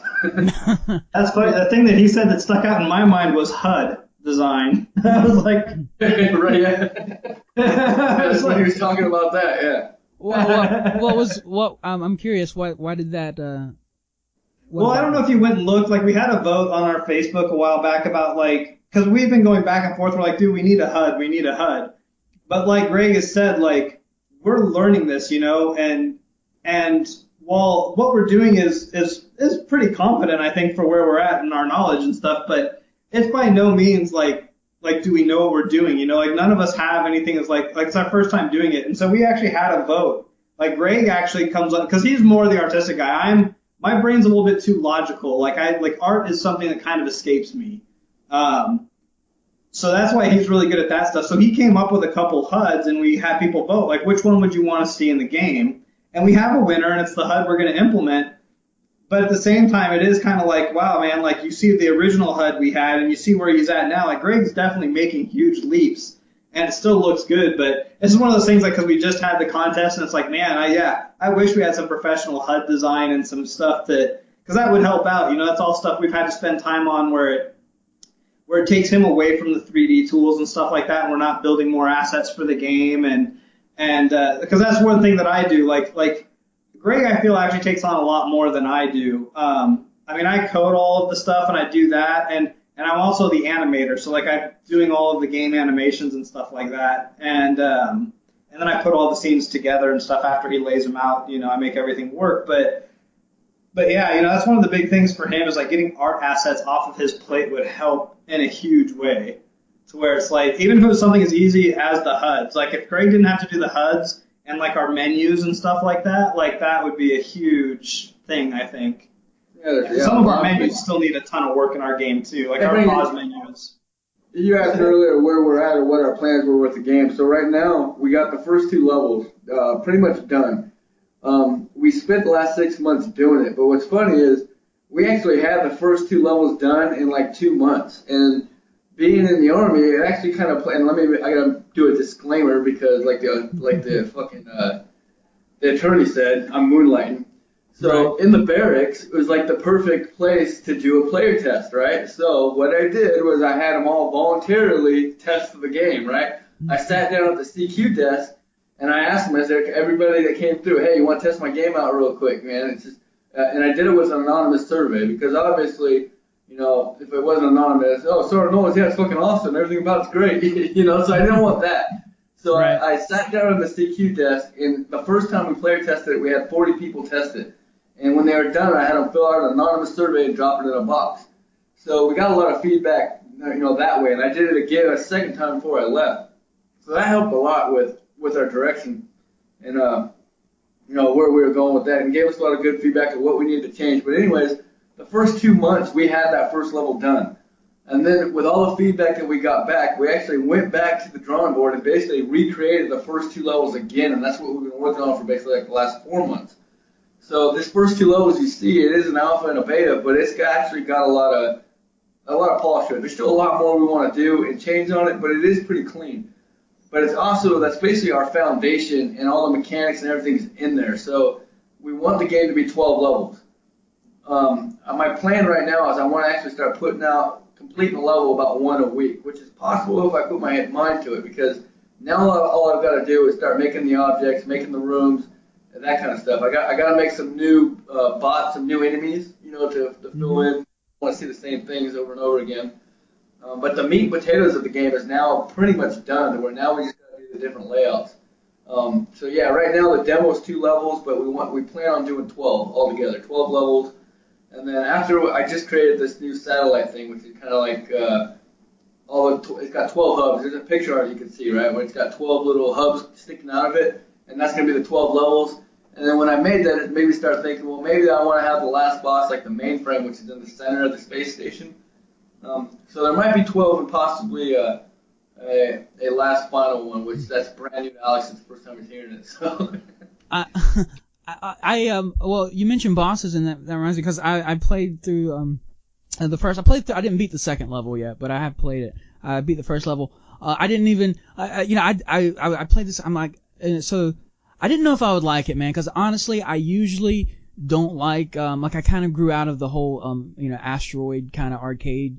Well, I should fucking know. I'm a fucking nerd, but the side-scrolling shoot-up, games like that. You know what I'm talking about? Right. Yeah. The whole just shoot shit the whole time. I kind of grew out of that, and those aren't the kind of games I really enjoy playing anymore. But for some reason, I played it, and it's like this is everything I've been. Because I shit you not, the last couple of days. And Greg, you sent me we started talking about this. I don't know, maybe a month ago, maybe even longer than that now. Is when you quote unquote spammed me on Facebook, but it was a personalized spam is what it was. and yeah, I had planned on checking it out, but I got caught up in other things and I never did. Of course, everybody does. Right. I'm gonna get around to it, got it. Yeah, but I finally did it, and well, because I shit you not, I did it this morning. Was when I played your game, and because the last couple, I'm like, okay, I got to talk to these guys, I got to play the game, but I'm still like, last night I got home from work, I fucking manage a magic shop, which is actually a really cool job, but I fucking hate it at the same time because it's not, it's not my passion, right? Right. Right now it's just, but it is a job, right? A job's the shit you got to do to pay the bills, and so that's what. But anyway, so I get home from busy day at work, and like, man, I really want to try out this new dinosaur MMO game that people are playing, but I don't want to spend I don't have 30 extra bucks right now, but I want to play something. I've been playing StarCraft a lot, but I'm kind of fed up because I'm on this losing streak. But I want something kind of StarCrafty, but yeah, a little bit more laid back. And I'm going through Steam, and I'm like, wait a minute. All of a sudden, it's like, wait a minute. Let me. This is a perfect time for me to check out Beat Boot Bot. And Greg's game, and so I said, all right, well, fuck, let me load it up. I downloaded it, I played it. I'm like, oh, this is what I've been wanting to play. This is the game. It's because it for some reason I think it's the combination of mouse and keyboard clicking simultaneously quickly and fast that I like, and I get that from StarCraft. But it's got a lot of skill to it, but then it is like, you'll notice the first time you play it, you probably won't get far.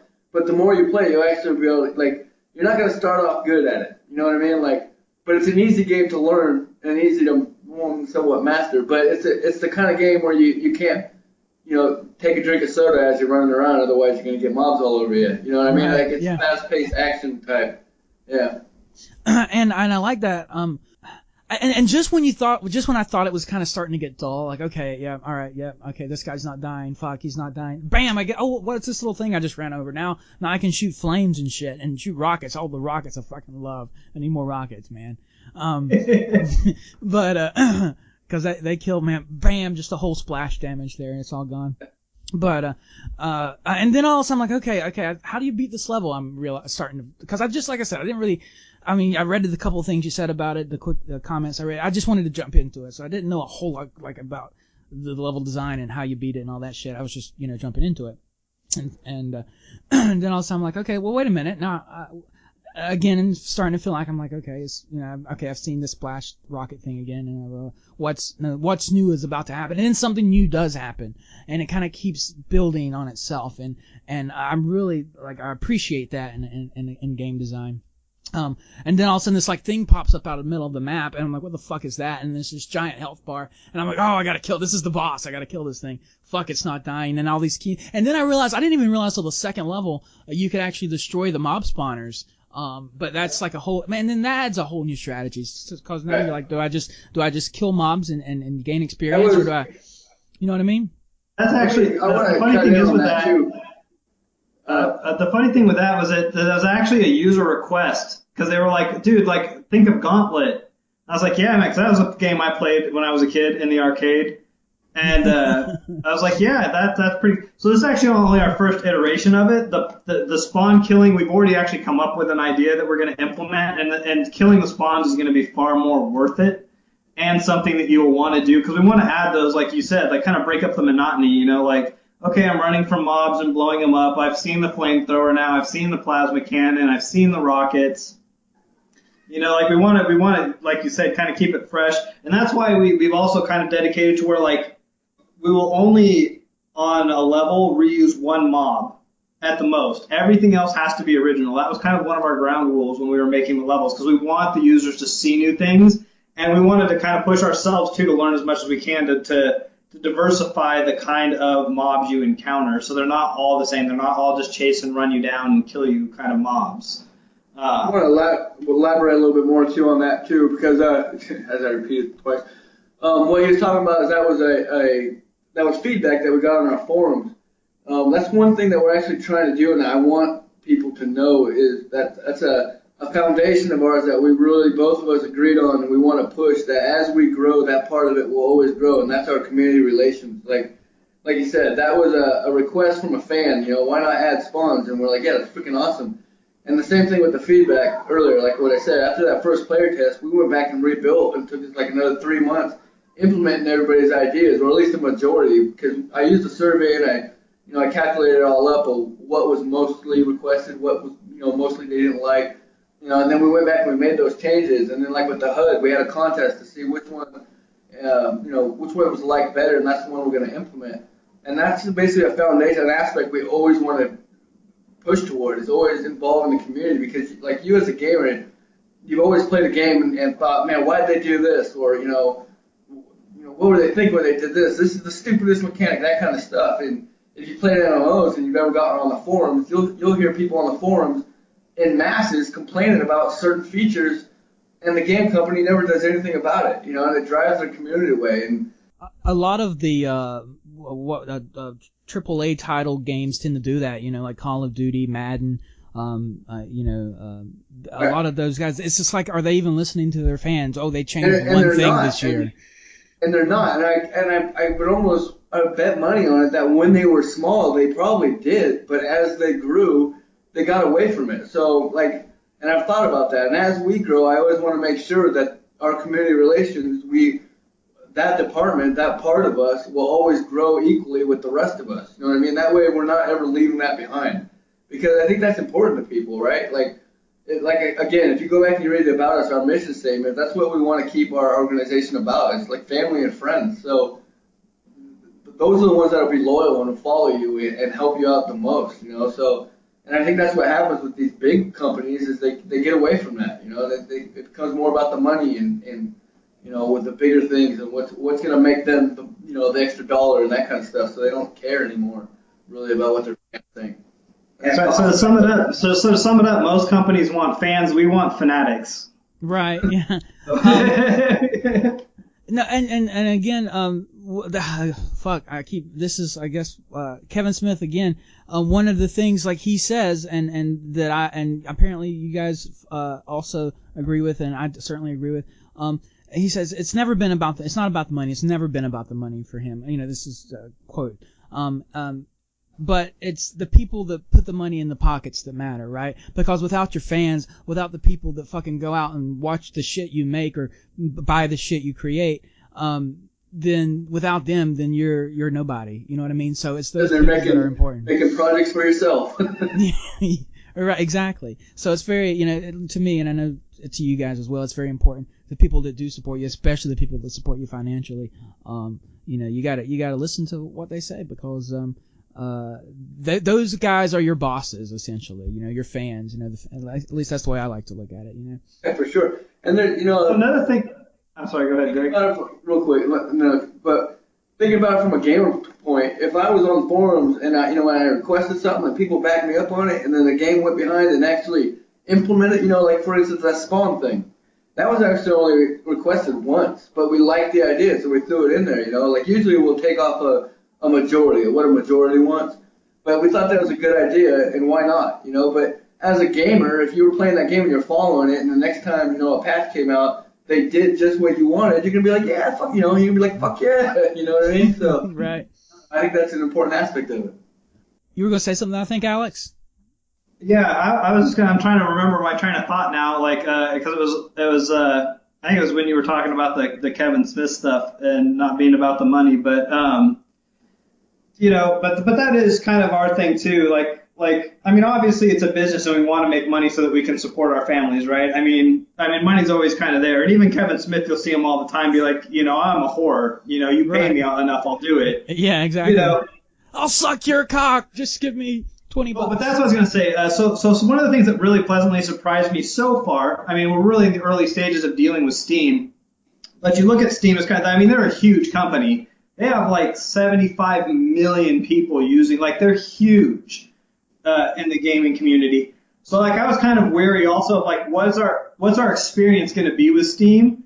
And so far I have to say I'm extremely pleasantly surprised with how they seem to want to support indie developers. The fact that when we're reading through all of our Greenlight stuff and they're like, hey, if you get greenlit, we're going to actually contact you and consult and kind of give you our rundown of what we think of your game, what we think you should be able to get away with charging, things we think you might be able to do to help yourself out. It's dude, for a company that big to help out somebody who's trying to get in the game, is kind of insane to me that they do that they put that touch on there, and that's really cool that they do that.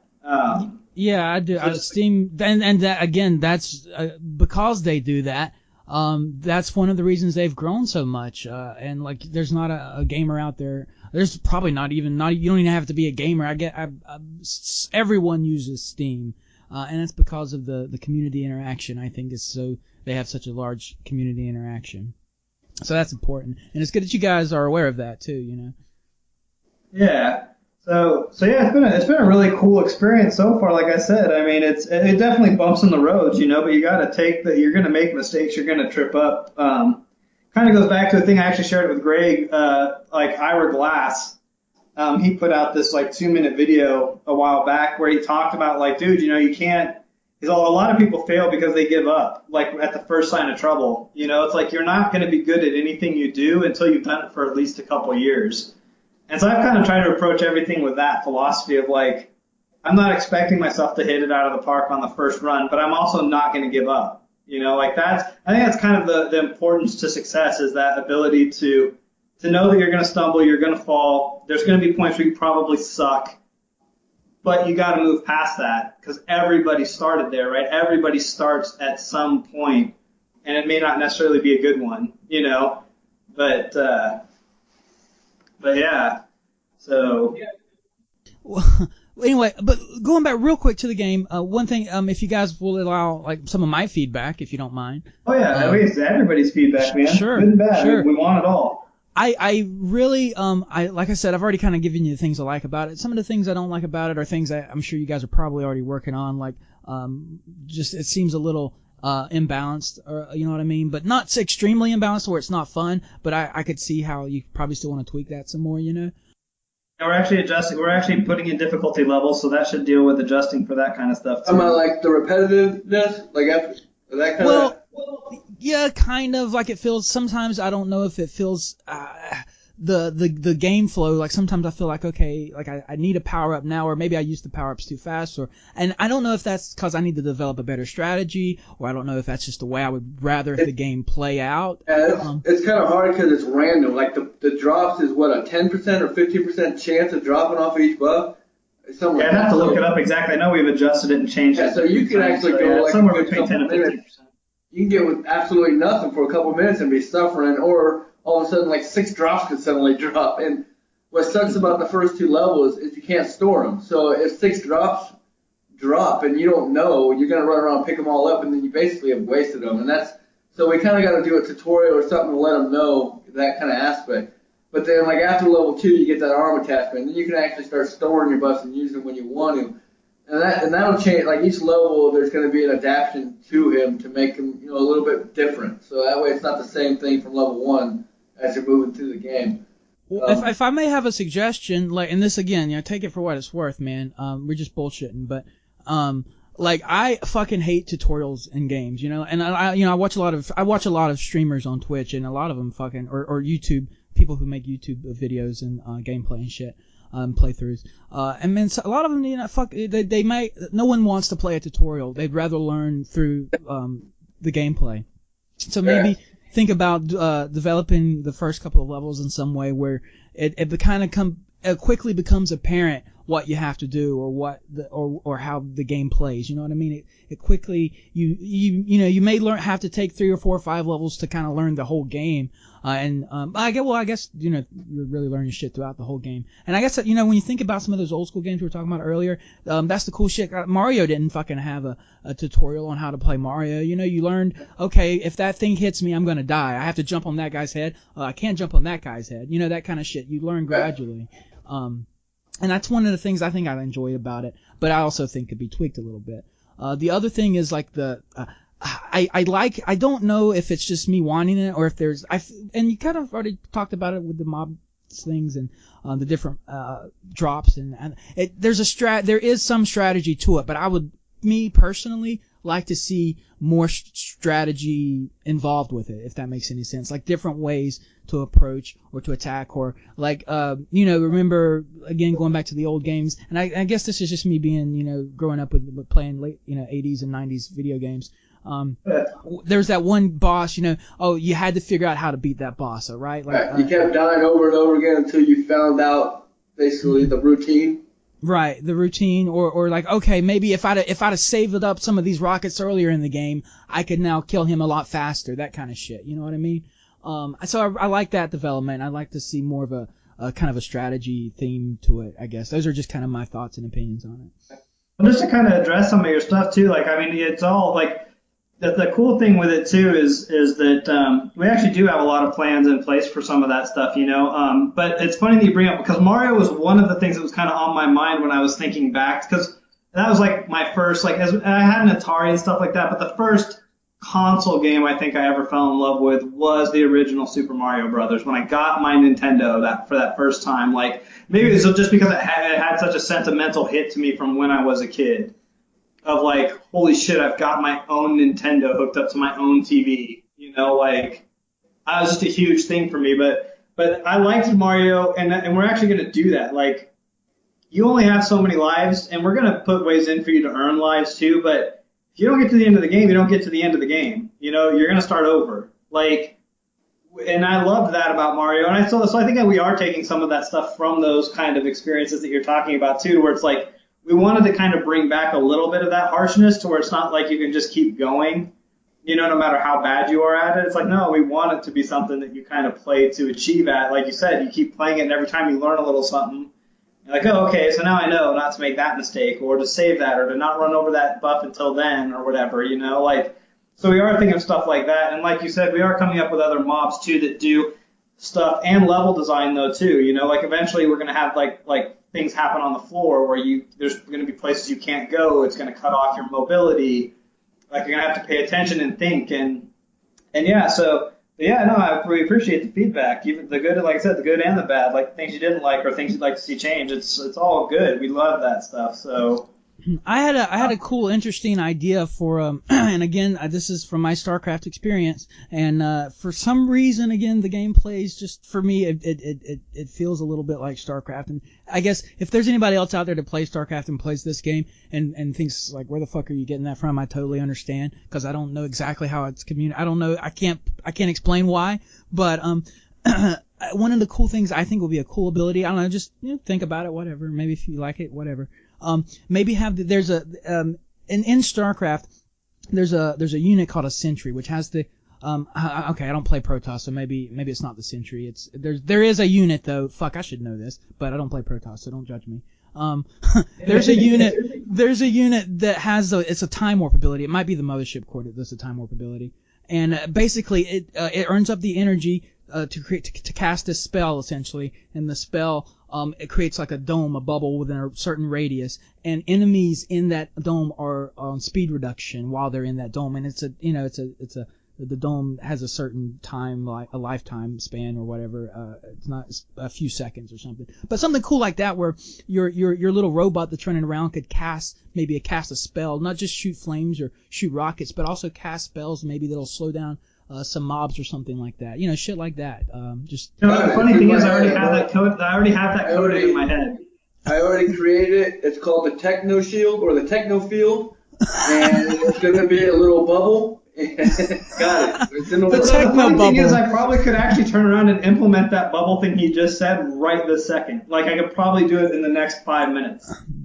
You guys like that idea then, huh? I actually really do like that idea. I think we're actually going to use it. So we might have gotten a new feature from the podcast, ladies and gentlemen. Right, that's what we'll call it, the Techno Field. The Techno Field. We'll call it the Technobabble. It'll literally it'll make technology babble when it goes into it and slow it down. Sweet. Awesome. All right, I'm super excited now. Yeah. That's actually cool. No, I really do like that idea. I think we're totally going to go with that. And it's going to be a build-up thing, so it's not going to be a drop. I like that changes a little bit of the aspect because everything else kind of works off of a drop. I think I have a cool idea of how to make it a build-up thing. Yeah. I mean, of course, I know that's going to change your balance for everything, and you're going to go, fuck, now I got to go redesign this shit. But not necessarily true, because I think the reason you think it's like StarCraft is because the mob Zerg. Yeah.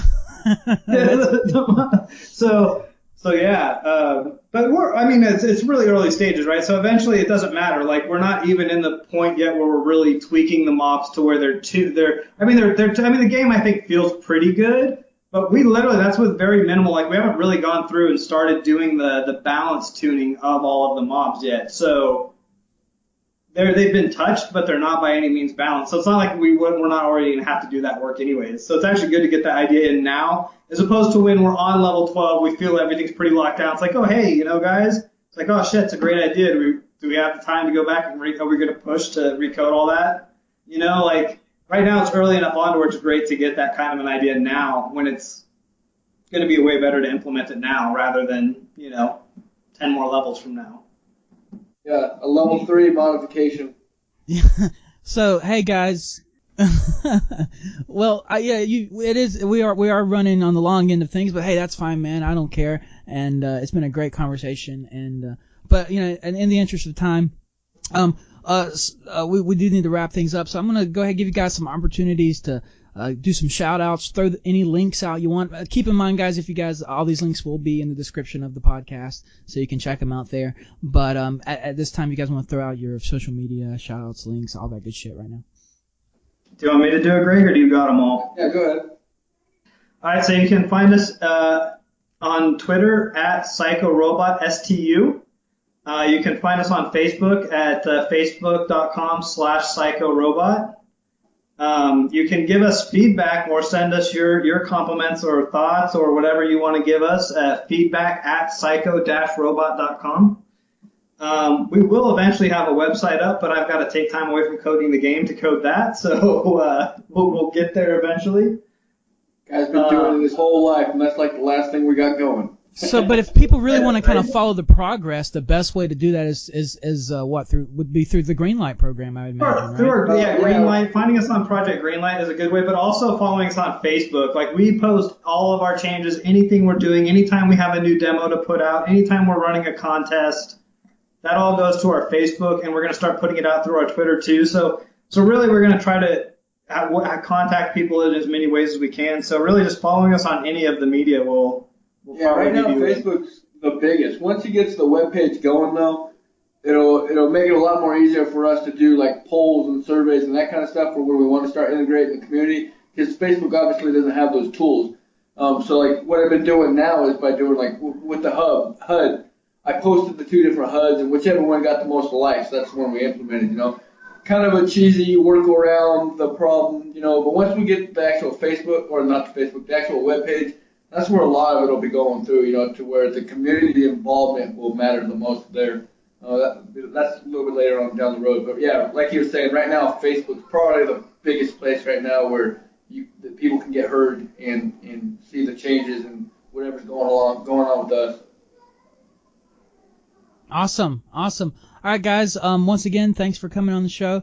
And man, I'm definitely, like I said, we're going to be working together. And if you guys out there listening, out there in internet land, are listening to this, you could pretty much, I'd wager the guess you could see a lot more of Team Technobabble and Team Pshyco Robot kind of working together in the near future. So look for that. It's been a lot of fun, guys. Great opportunity.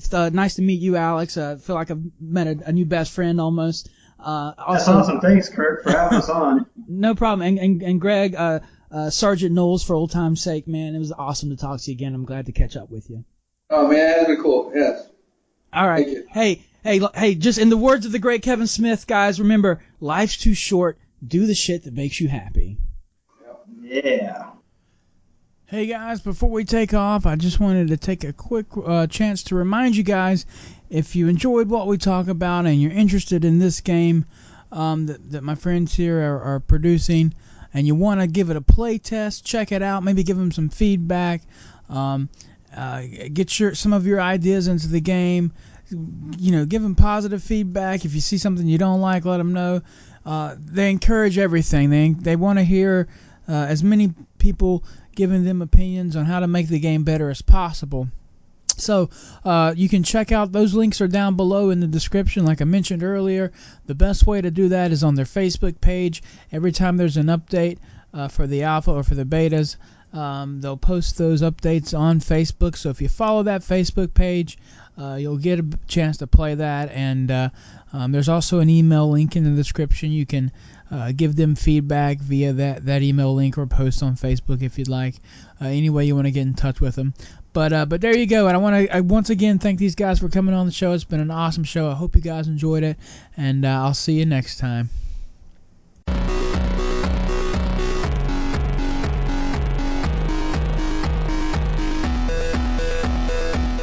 This concludes the Technobabble podcast. If you would like to leave feedback, please send us an email to thetechnobabblepodcast@gmail.com, or feel free to reach out to us via Twitter @thetechnobabble. Thanks for listening. See you next time.